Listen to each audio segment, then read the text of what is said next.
Well, they got him. A little over 2 days after the so-called pedophilia scandal, Milo Yiannopoulos has resigned from Breitbart. I've been on the sidelines for a long time now, but this event pushed me to finally step into the ring of discourse. I know now it's something I have to do, not because of any devotion to Milo, I have many disagreements with him, or because of an ideological defense of what he said. No, I need to step into the ring because of what this means for the meme war, for the battle to save the West. I know there are some right-wing contingents who dislike Milo, consider him to be too gauche, too faggy, too degenerate. At this point, none of that matters. What matters is the course of events that has led us to this place and what it means for the fight. Are you tired of winning yet? It was the battle cry of the Trumpian right wing. Milo, Cernovich, Fox, Spencer, they were all crowing about the last several months nonstop. And why not? It was a glorious time for them and me. Despite the issues I have with Trump, he is the only alternative to globalism that there is in the US, an orange life preserver for a fading civilization. Even still, every time someone would ask if we're tired of winning, there would be a twinge of uneasiness in the back of my mind. I don't believe in jinxes, but something deep inside knew that so many were counting their chickens before they hatched. The truth is, the Trumpians hadn't won anything other than an election. That's a tremendous achievement, but nothing in the grand scheme of things. This streak was bound to end. The cathedral, the establishment, the globalists.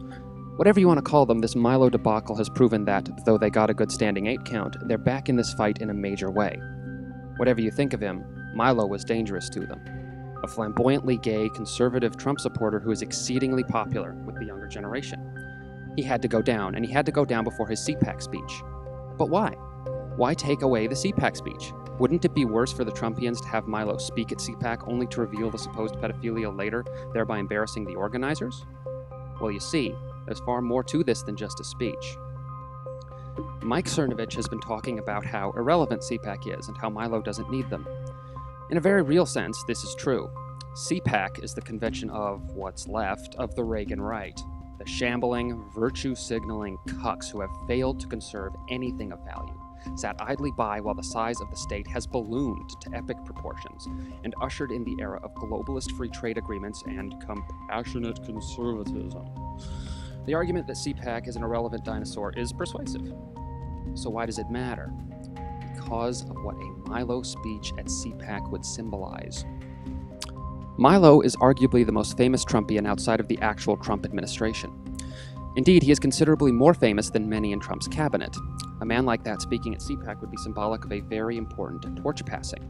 There are numerous operatives within the Republican Party trying desperately to mitigate the effect that Trump has had on the GOP. The idea that the Republicans are now the party of Trump is utterly unacceptable to them. The neocon status quo must be resumed, ASAP. They simply could not allow a provocative Trump supporter like Milo to speak at CPAC. This would signal the ushering of a new age for the party, an age where the Trumpians, right libertarians, the alt-light, and, yes, the alt-right, are the new right-wing alliance. This year, it was Milo speaking. Who would speak next year, or 10 years from now? Cernovich? Molyneux?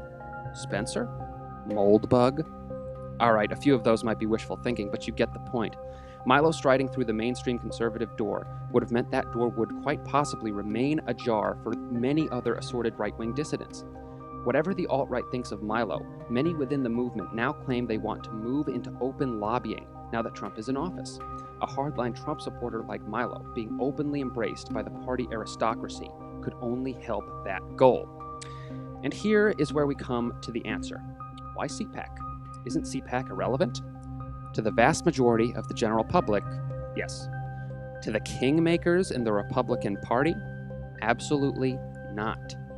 Milo's CPAC speech would have been a coronation, a signal that not only has Trump arrived as a powerful political figure, but that his supporters have also arrived as a powerful constituency, with the mainstream legitimacy. Despite the autistics reaching at normies so common in this corner of the internet, that is absolutely necessary for the future if the fight is to be carried on. This brings me to the aftermath of the scandal, namely Milo resigning from Breitbart. I'll put the link to his resignation announcement in the description box below, but in a nutshell, he says that the resignation is entirely his decision and that Breitbart had nothing to do with it. He just wants the website to go back to the great work they used to do. I don't buy this for a moment.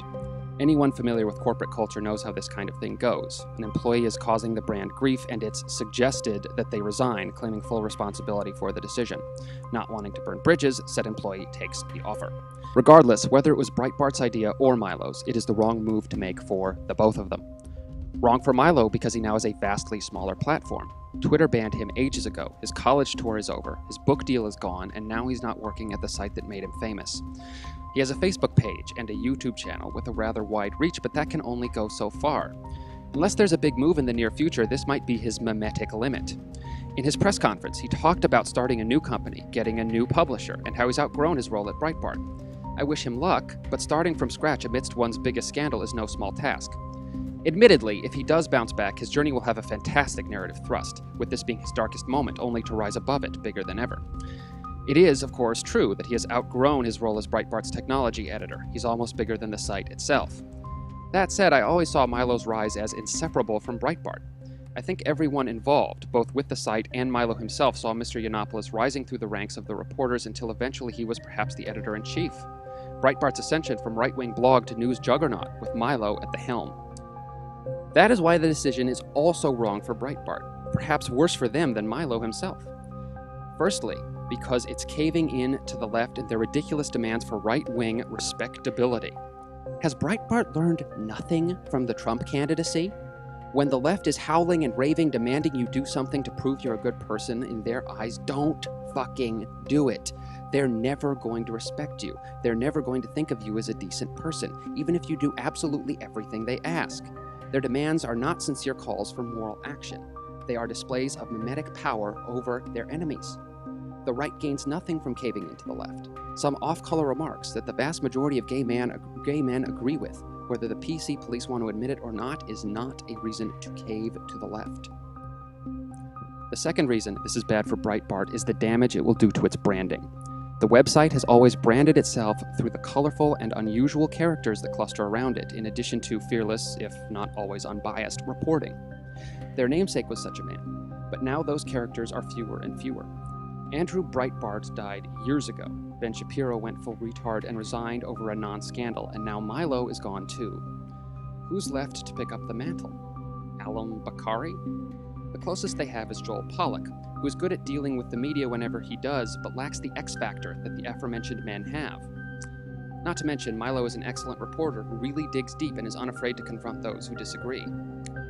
This is a major blow, both for Milo and Breitbart, and a major victory for the left. When this hysteria began, I wondered whether Milo would transcend yet again.